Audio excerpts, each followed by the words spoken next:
छात्रों, आप सबको मेरा नमस्कार। आज की इस कक्षा में प्रथम सेमेस्टर बीए, बीएससी और बीकॉम के लिए मंगलुरु विश्वविद्यालय द्वारा निर्धारित जो व्याकरण का पाठ्यक्रम है, इसके अंतर्गत लिंग संबंधी चर्चा कर लेंगे। कल के क्लास में अथवा पिछले क्लास में हम लोग लिंग से परिचित हो रहे थे। उसमें भी प्राणीवाचक और अप्राणीवाचक लिंगों के फर्क के नियम से संबंधित चर्चा कर रहे थे और उस वक्त हमने पुल्लिंग संबंधी जो नियम है, पुल्लिंग की परख से संबंधित जो नियम हैं, इनसे परिचित हुए थे। आज की कक्षा में हम लोग स्त्रीलिंग क्या है और स्त्रीलिंग की परख से संबंधित जो नियम हैं, इनसे परिचित होंगे। ध्यान दीजिए, स्त्रीलिंग शब्द ही बताता है। शब्द के जिस रूप से स्त्री जाति का बोध होता है, उसे स्त्रीलिंग कहते हैं। हमने देखा कि प्राणीवाचक शब्दों के लिंग की परख आसान है। सहज रूप में ही हम प्राणीवाचक शब्दों के अंतर्गत देखकर, परख कर प्राणीवाचक शब्दों के स्त्रीलिंग का निर्णय कर लेते हैं। लेकिन जो अप्राणीवाचक हैं, जैसे मेज, कुर्सी इत्यादि शब्द हैं, वहाँ अप्राणीवाचक शब्दों के लिंग निर्णय से संबंधित चर्चा आज कर रहे हैं, कर लेंगे। तो स्त्रीलिंग के अंतर्गत देखिए कुछ नियम हैं। नियम इस प्रकार है, जैसे पुल्लिंग निर्णय संबंधी जो नियम है, वैसे ही स्त्रीलिंग निर्णय संबंधी कुछ नियम है। इससे आज की कक्षा में परिचित हो रहे होंगे। संस्कृत के वे शब्द जिनका अंत आ से होता है, वे स्त्रीलिंग होते हैं।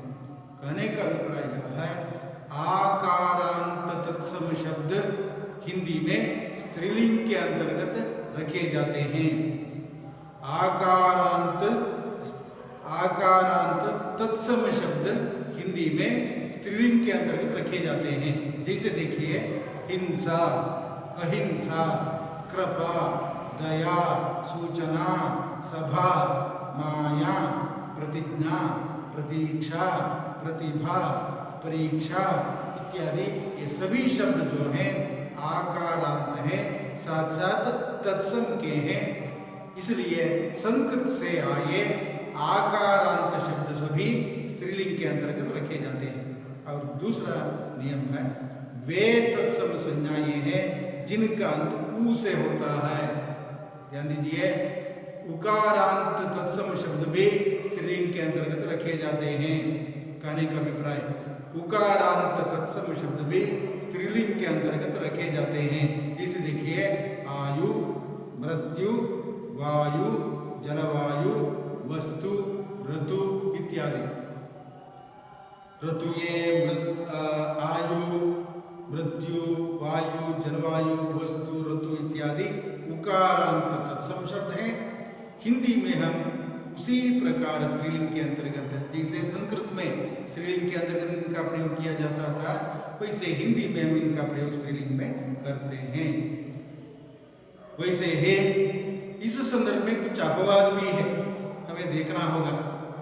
नियम कहता है उकारांत तत्सम शब्द स्त्रीलिंग है, लेकिन उस नियम का अपवाद यह है कि गुरु, साधु, पशु इत्यादि शब्द ऐसे हैं जो उकारांत हो जाने के बावजूद भी वे पुल्लिंग के अंतर्गत रखे जाते हैं, पुल्लिंग के अंतर्गत रखे जाते हैं। इसलिए ध्यान देना होगा, नियम है, नियम के लिए साथ साथ अपवाद भी है। नियम से भी परिचित हो जाइए और वहाँ का जो अपवाद है, इस अपवाद से भी परिचित हो जाइए, तब आपकी भाषा मानक बनती है, शुद्ध बनती है।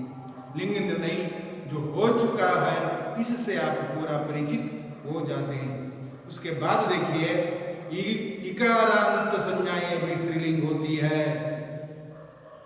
इकारांत और ईकारांत संज्ञाएं, जैसे हमने पहले ही देखा है कि वर्णों को पुल्लिंग के अंतर्गत रखते हैं, लेकिन ई, उ ये जो तीन वर्ण हैं, स्वर वर्ण है वे, इसलिए ई और उ को हम इस स्त्रीलिंग के अंतर्गत रखते हैं। उदाहरण के लिए देखिए, विधि, हमारी विधि, मेरी विधि, उसकी विधि, इस प्रकार विधि, रीति, नीति, जाति, अग्नि, भक्ति, शक्ति, हानि इत्यादि स्त्रीलिंग के शब्द हैं। ध्यान देने की बात यह है, इकारांत और ईकारांत तत्सम शब्द हिंदी में हम प्रयोग करते हैं। ये शब्द व्याकरणिक दृष्टि से लिंग निर्णय के संदर्भ में स्त्रीलिंग कहे जाते हैं, स्त्रीलिंग के शब्द कहे जाते हैं। जैसे विधि, रीति, जाति, अग्नि, भक्ति, शक्ति, हानि इत्यादि है। इन शब्दों से हमें अवश्य परिचित होना होगा। उसके बाद आता है इकारांत और ईकारांत तत्सम शब्द से हम परिचित हुए, और उसके बाद आता है, और वहां भी अपवाद है, अपवाद से परिचित होंगे, ध्यान दीजिए।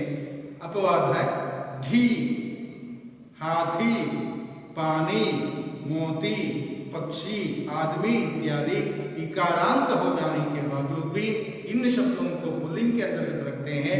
इसलिए नियम कहता है कि इकारांत और ईकारांत शब्द हिंदी में स्त्रीलिंग है, लेकिन इस नियम के लिए अपवाद है। जैसे घी, हाथी, पानी, मोती, पक्षी, आदमी इत्यादि शब्द पुल्लिंग के अंतर्गत हम रखते हैं। उसके बाद निम्नलिखित प्रत्यय युक्त शब्द प्रायः स्त्रीलिंग होते हैं।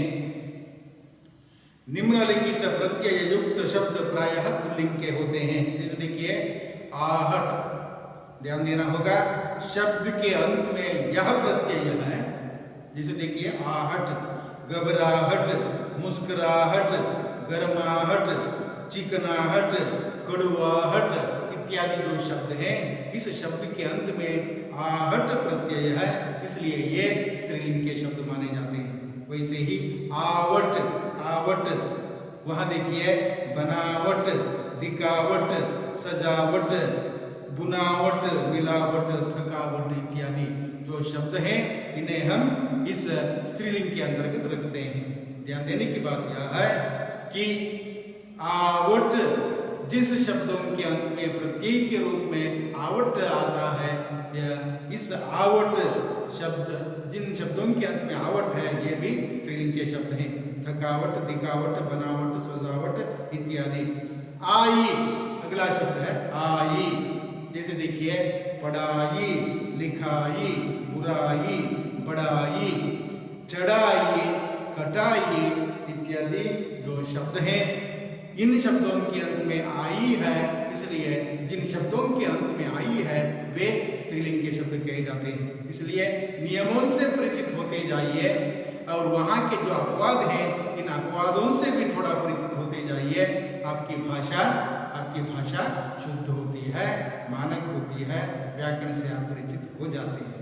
वैसे ही अगला उदाहरण देखिए, अगला नियम देखिए, जिन शब्दों के अंत में ता है, जिन शब्दों के अंत में ता है, वह शब्द स्त्रीलिंगवाची है।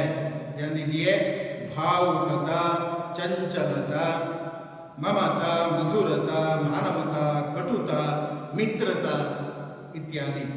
इसलिए भावुकता, चंचलता, ममता, मधुरता, मानवता, कटुता, मित्रता इत्यादि शब्द तांत वाला शब्द है। इसलिए जो शब्द ता अंत वाला है, इन शब्दों को हम स्त्रीलिंग के अंतर्गत रखते हैं। वैसे ही अगला नियम बताता है इया। ध्यान दीजिए, इया। चिड़िया, बुढ़िया, गुड़िया, लुटिया, खटिया, डिबिया, बिटिया इत्यादि शब्द स्त्रीलिंगवाची। जिन शब्दों के अंत में इया है, ये शब्द भी इया प्रत्यय है, ये शब्द भी स्त्रीलिंगवाची कहलाते हैं। चिड़िया, बुढ़िया, गुड़िया, लुटिया, खटिया, डिबिया, बिटिया इत्यादि स्त्रीलिंगवाची कहे जाते हैं। वैसे ही नी, ध्यान दीजिए, नी, जिन शब्दों के अंत में नी है, ये शब्द स्त्रीलिंगवाची है। जैसे देखिए शेरनी, मोरनी, भीलनी, ऊंटनी, चटनी, जो चटनी कहते हैं वही चटनी, धौंकनी, भागनी, बाघ, बागनी, इस प्रकार बागनी इत्यादि शब्द स्त्रीलिंग के हैं। इसलिए शब्दों के अंत में नी है तो इन्हें हम स्त्रीलिंग के अंतर्गत रखते हैं, यह ध्यान देने की बात है। वैसे ही आगे बढ़िए। इका, जिन शब्दों के अंत में इका प्रत्यय है, उदाहरण के लिए लेखिका, पाठिका, गायिका, नायिका, याचिका, वाहिका, ये सभी शब्द इकांत वाले हैं। इन इकांत वाले शब्दों को हम स्त्रीलिंग शब्दों के रूप में अपना चुके हैं, अपना रहे हैं, अपना गए हैं। इससे परिचित होना होगा। वैसे ही इमा, जिन शब्दों के अंत में इमा है, जैसे देखिए पूर्णिमा, लालिमा, कालिमा, महिमा, अरुणिमा, गरिमा इत्यादि जो इमा अंत वाले शब्द हैं, इमा अंत वाले शब्द भी इस स्त्रीलिंग के अंतर्गत रखे जाते हैं। यह भी ध्यान देने की बात है, इनसे हमें परिचित होना होगा। इस प्रकार हम देखते हैं कि ये स्त्रीलिंगवाची शब्द हैं और इनसे हमें परिचित होना होगा। नियम हमें मार्गदर्शन करता है और नियमों से परिचित होना है, अपवादों से परिचित होना है और उसके जैसे हम ध्यानपूर्वक पढ़ते जाना है और तब हमें व्याकरण की गलती से परिचय हो जाता है। हम परिचित हो जाते हैं, हमारी भाषा शुद्ध और मानक बनती जाती है। ये सभी ध्यान देने की बात है। उसके बाद आता है अप्राणीवाचक संज्ञाओं में। जैसे हमने देखा था नदियां सभी स्त्री हैं, नियम बताता, लेकिन कुछ नदियां ऐसी हैं उन्हें हम पुल्लिंग के रूप में अपना चुके हैं। यह भी नियम है, इस नियम से परिचित होना है। इसे इस वक्त हम देख लेंगे। देखिए अप्राणीवाचक संज्ञाओं में नदियों, झीलों, भाषाओं, बोलियों, लिपियों, तिथियों, शरीर के कुछ अंगों, सब्जियों के नाम स्त्रीलिंग होते हैं। देखिए एक ही नियम के अंतर्गत कई विचारों को यहाँ अपनाया गया है। जैसे देखिए नदियों, जैसे देखिए गंगा, यमुना, गोदावरी, कृष्णा, कावेरी, नर्मदा, सतलुजा, रावी, ताप्ती, झेलम इत्यादि जो नदियां हैं, इन नदियों को हम स्त्रीलिंग के अंतर्गत रखते हैं। वैसे ही वहाँ अपवाद है ब्रह्मपुत्र अंत में जो पुत्र है, इसलिए इसे हम नदी हो जाने के बावजूद भी पुल्लिंग के अंतर्गत रखते हैं, रखने की परंपरा है। इससे परिचित होना है। ब्रह्मपुत्र, हिंदू महासागर, ये सभी पुल्लिंग के अंतर्गत रखा जाता है। झीलें, चिल्का, बड़कल, डल इत्यादि नाम झीलों का है। इन झीलों को हम स्त्रीलिंग के अंतर्गत रखते हैं। भाषाएं, जितनी भी भाषाएं संसार भर की है, इन संसार भर की भाषाओं को हम स्त्रीलिंग के अंतर्गत रखते हैं। जैसे देखिए जापानी, हिंदी, चीनी अथवा मंदारनी, अंग्रेजी, संस्कृत, उर्दू, अरबी, पंजाबी, कन्नड़, तमिल इत्यादि सभी भाषाएं स्त्रीलिंग के अंतर्गत रखी जाती हैं। ये सभी ध्यान देने की बात है। बोलियां, देश के हजारों बोलियां हैं, हिंदी की भी 20 से भी ज्यादा बोलियां हैं। इन बोलियों को देखिए, कन्नड़ की भी 2-4 बोलियां हैं। इन बोलियों को हम स्त्रीलिंग के अंतर्गत रखते हैं। जैसे हिंदी की बोलियों के बारे में नजर डालते तो पता चलता, देखिए ब्रज, अवधी, बघेली, बुंदेली, कनौजी, छत्तीसगढ़ी, मेवाती, मारवाड़ी, हरियाणी, राजस्थानी आदि जो बोलियां हैं, इन बोलियों को हम स्त्रीलिंग के अंतर्गत रखते हैं। इस प्रकार भाषा के अंतर्गत होने वाली, दिखाई पड़ने वाली जो बोलियां हैं, ये सभी बोलियां स्त्रीलिंग के अंतर्गत रखी गई है, रखी जाती है। ये ध्यान देने की बात है। उसके बाद है लिपियां। भारतवर्ष की कई लिपियां हैं। इन लिपियों को भी हम इस स्त्रीलिंग के अंतर्गत रखते हैं। ये लिपियां, सभी लिपियां देखिए, देवनागरी, ब्राह्मी, रोमन, गुरुमुखी, फारसी इत्यादि जो लिपियां हैं, इन सभी लिपियों को हम स्त्रीलिंग के अंतर्गत रखते हैं।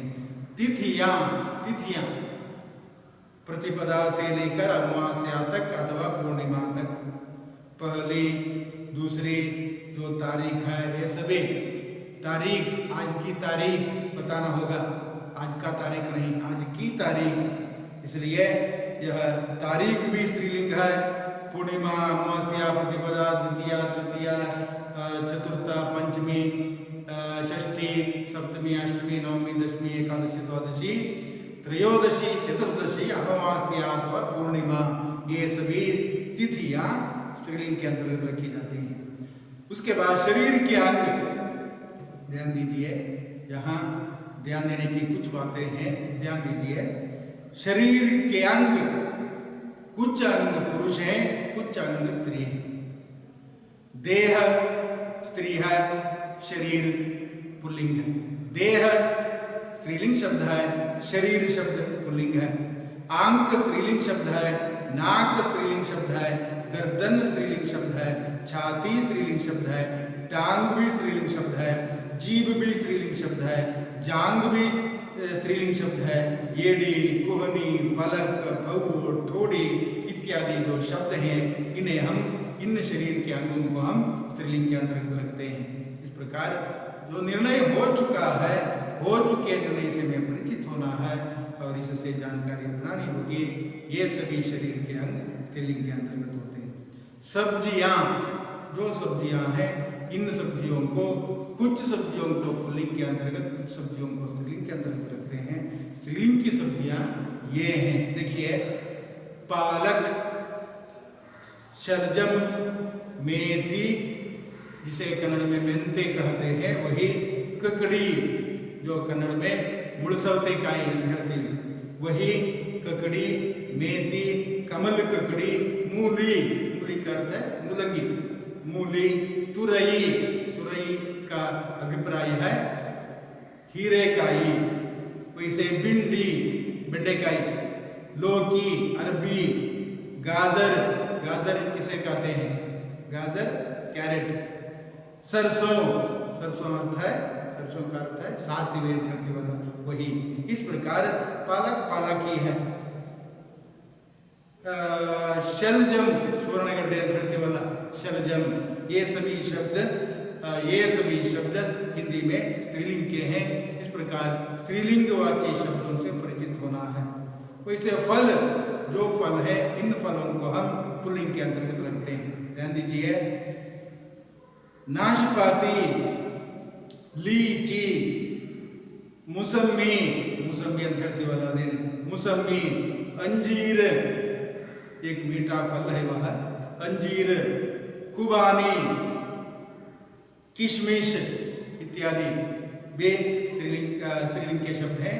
लेकिन आम्र, तरबूज, आम्र मतलब आम, तरबूज, ये सब पुल्लिंग के अंतर्गत है। इस प्रकार ध्यान देने की बात है, नदियों के नाम, झीलों के नाम, भाषाओं के नाम, बोलियों के नाम, लिपियों के नाम, तिथियों के, शरीर के कुछ अंगों के, सब्जियों के, फलों के नाम स्त्रीलिंग है, लेकिन वहाँ अपवाद है, अपवाद से परिचित होना है। और वैसे ही जिन शब्दों के अंत में आहट, आवट, आई, ता, इया, नी, इका, इमा इत्यादि प्रत्यय आते हैं, ये शब्द भी स्त्रीलिंग के हैं, वहाँ भी कुछ अपवाद है। इन अपवादों से हमें परिचित होना होगा। वैसे ही हमने देखा था, तत्सम के आकारांत शब्द हिंदी में स्त्रीलिंग है, उकारांत शब्द हिंदी में स्त्रीलिंग है, इकारांत और ईकारांत शब्द भी हिंदी में स्त्रीलिंग है।